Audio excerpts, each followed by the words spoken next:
Halo guys, kembali lagi dengan Raid Channel. Terima kasih buat teman-teman yang udah selalu setia nonton video-video di channel ini. Dan untuk teman-teman yang baru mampir ke channel ini, alangkah baiknya teman-teman tekan tombol subscribe, like, komen, dan juga share sebagai bentuk dukungan teman-teman terhadap channel ini. Dan jangan lupa untuk nyalakan lonceng notifikasinya agar teman-teman tidak ketinggalan video-video terbaru dari channel ini. Oke, sesuai dengan permintaan salah satu teman kita nih untuk bahas komik baru dengan alasan untuk menaikkan subscriber katanya. Ya, semoga saja terjadi ya. Amin, amin. Oke, jadi komik yang akan kita bahas ini adalah komik yang berjudul, nah itu ya, kalian bisa baca sendiri lah ya. Soalnya lidah Mimin susah untuk nyebutinnya. Oke, namun biar kita enak nyebutnya, maka dari itu, nama dari komik ini Mimin sebut dengan Tuan Seribu Wajah atau Raja Bunglon ya. Oke, gimana nih menurut teman-teman? Mending Raja Bunglon atau Tuan Seribu Wajah untuk judul komik ini? Oke, langsung aja ke sinopsisnya ya. Jadi komik ini menceritakan seorang pemuda bernama Sukun. Ia seorang mahasiswa biasa, namun entah kenapa dia diberi sebuah kemampuan untuk berganti identitas setiap harinya oleh bantuan sistem yang diaktifkan. Kemudian, dengan kemampuan itu, dia bisa menjadi seorang pemimpin perusahaan, seorang raja pembunuh, menjadi peramal, dan menjadi chef. Bahkan dia juga bisa menjadi alien pemberontak. Ia pun sedikit terganggu dengan kemampuan itu, tetapi dia berpikir, memangnya siapa yang tidak suka dengan hal yang seru? Ya, mungkinkah ia akan seorang yang bisa melewati 4 lautan, menjelajahi 8 hutan belantara, atau mengambil alih alam semesta? Oke, sudah siap dengan ceritanya? Kalau udah siap, mari kita gas.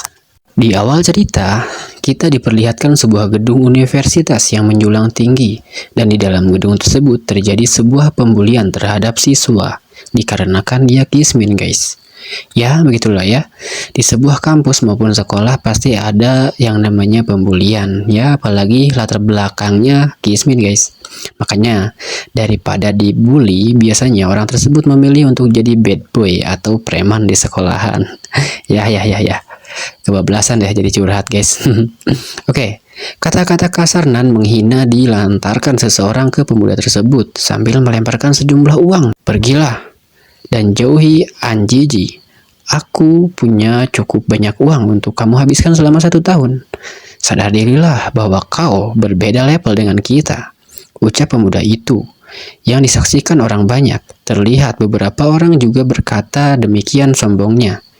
Yang ternyata dari obrolan orang-orang ini, kita jadi tahu sumber permasalahannya, di mana wanita bernama Anjiji ini adalah wanita tercantik di universitas itu, dan pemuda yang melemparkan uang tadi bernama Wang Jing, yang merupakan keponakan dari wakil kepala sekolah.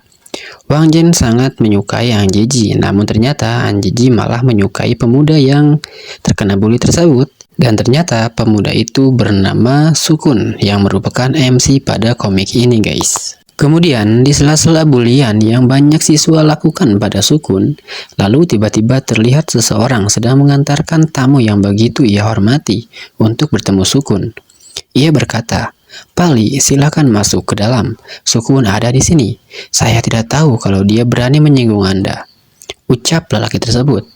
Orang-orang yang melihat kedatangan Pak Li pun mengetahui sosok Pak Li yang merupakan orang dari sebuah perusahaan bernama King Yin International. Karena guru-guru di tempat itu sudah memberitahu para siswa-siswi di sana. Mereka pun bertanya-tanya kenapa seorang pemimpin kuat di semua perusahaan provinsi Jianghu datang ke sekolahnya. Kemudian, melihat ada Sukun di tempat itu, Pak Li dan 2 bawahannya pun langsung memberi hormat. Jelas, hal itu membuat pria parubaya yang mengantarkan Pak Li tadi sangat terkejut. Begitupun dengan orang-orang yang ada di sana. Pak Li pun berkata, "Perusahaan sedang tidak stabil. Kumohon Anda kembali sesegera mungkin. King Yun International membutuhkan Anda." Mendengar ucapan Pali, wanita bernama Anjiji dan banyak orang di belakangnya pun sungguh sangat terkejut. Begitupun dengan pria bernama Wang Jing. Ini kena mental guys ya.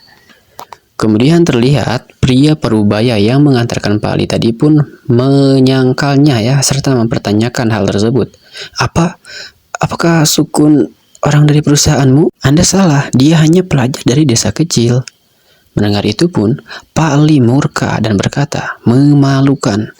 Tuan Sukun adalah pewaris tunggal King Yin Internasional. Bagaimana kamu berani berbicara yang tidak-tidak? Wang Jing yang membuli Sukun pun tidak percaya dengan kenyataan ini semua. Pewaris? Apakah ini bercanda? Bagaimana mungkin si Kismin ini? Namun plak, sebuah tamparan melayang ke wajahnya sebelum dia menyelesaikan kata-katanya. Ya, tamparan itu dilakukan oleh Sukun sambil berkata, bagaimana burung bisa tahu keinginan angsa, dasar bodoh. Sukun pun melihat Anjeji, lalu dia meraih pinggang Anjeji, lalu pot-pot celepot. Ya, dia langsung melumat bibir manis wanita itu. Wang Jing yang menyaksikan adegan itu di depannya sungguh-sungguh kena mental pastinya guys. Setelah selesai ya dengan ciumannya, Sukun mengajak Pak Li untuk pergi. Lalu mereka pun pergi meninggalkan tempat itu. Kemudian terlihat Anjinji yang masih saja merasakan sensasi dari adu cupang tadi, dan Wang Jing yang menangis karena merasa terbuli guys. Lalu dengan kebenaran yang semua orang lihat, ternyata masih saja ada orang yang tidak percaya dan menyangka hal tersebut. Namun ada juga yang mulai membela Sukun. Lalu kemudian terlihat Sukun bergumam, ya memang semenit yang lalu aku adalah orang Kismin. Tapi 20 menit kemudian, ya lalu kita pun kemudian diperlihatkan flashback Sukun yang menerima sebuah berita atau pesan bahwa seseorang pemimpin dari perusahaan King Yun bernama Zhao Qiseng meninggal akibat kecelakaan dan kematiannya membuat perusahaan berantakan. Melihat berita tersebut, Sukun awalnya cuek-cuek aja karena sebenarnya kabar itu tidak ada hubungannya dengan dia. Kemudian ada seseorang yang melempar kertas ke kepala Sukun. Teman Sukun pun memberitahu bahwa yang melempar tersebut adalah orang yang ingin perhatian dari Sukun. Namun dengan acuh Sukun malah berkata, dasar wanita aneh, sambil memendamkan wajahnya ke meja. Temannya pun memberitahu bahwa wanita itu sudah tertarik pada Sukun sejak awal pelajaran. Dan ada baiknya Sukun memberi reaksi. Kenapa aku harus menerima rasa sukanya? Jawab Sukun, yang tentu saja membuat temannya berkata, dasar payah, semua orang iri padamu, dasar kau tidak tahu keberuntungan. Sukun hanya bergumam menanggapi ucapan temannya. Bagaimana mungkin aku tidak tahu? Namun aku nggak tahu berapa harga yang harus aku bayar untuk jatuh cinta. Dan di sela gumaman Sukun pun tiba-tiba sebuah panel sistem muncul memberi selamat kepada Sukun karena telah mengaktifkan sistem terkuat meningkat. Pengembangan selesai, dan dengan meningkatnya sistem itu, host dapat memilih identitas baru di setiap hari Senin. Misi eksklusif. Apabila menyelesaikan misi, maka akan memiliki identitas tersebut dengan permanen. Sukun pun terkejut dengan informasi dari sistem itu. Tambahan identitas, ujarnya bertanya-tanya. Kemudian sistem memberitahu lagi, host bisa bilang identitas tambahan daripada perubahan identitas setiap minggu. Lalu akses selesai, dan identitas host adalah pemilik King Yun Internasional. Terang sistem lagi. Dikarenakan pemimpin sebelumnya meninggal, maka Sukun akan menggantikan posisinya. Ya, karena sebenarnya Sukun adalah pewaris tunggal dari perusahaan tersebut. Dan orang lain tidak mengetahui identitas sebenarnya, maka dari itu Sukun disebut orang Kismin dari desa, guys.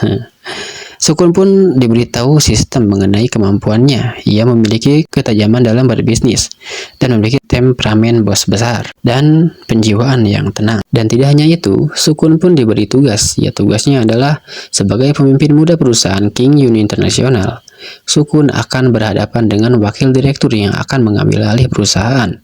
Dan Sukun harus menyelidiki kematian Zhao Qingming dalam 1 bulan dan kembali mendapatkan kejayaan perusahaan. Terang sistem pada Sukun.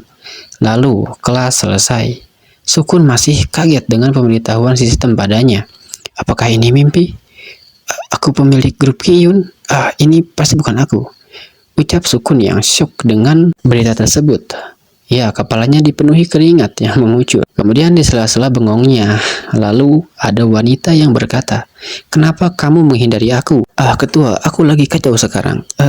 Tolong jangan, ucap Sukun. Ya, wanita ini adalah Anjiji ya. Lalu di sela-sela obrolan itu pun terdengar ada orang yang bilang, Sukun, apa kau lupa dengan kata-kataku?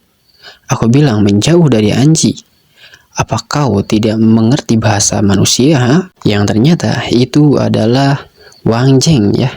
Ya, kejadian inilah yang memicu pembulian di awal cerita tadi, guys.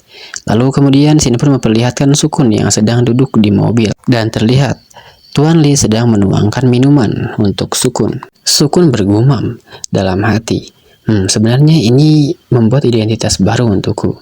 Dan memori karakter yang kudapat bisa dimodifikasi. Ini akan menyenangkan.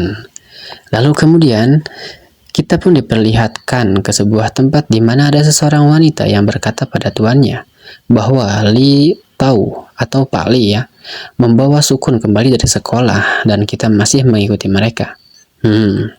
Tarik undur saja. Dia hanya anak kecil, tidak akan membuat masalah. Sekarang tidak ada yang bisa menghentikanku. Hahaha. Ya, nampaknya pria ini adalah wakil direktur yang akan menjadi lawan Sukun, guys. Dan video ini pun berakhir. Mimin mau lihat dulu ya views dari video ini. Kalau banyak yang nonton kita lanjutkan, kalau enggak ya Mimin akan cari yang lain, guys.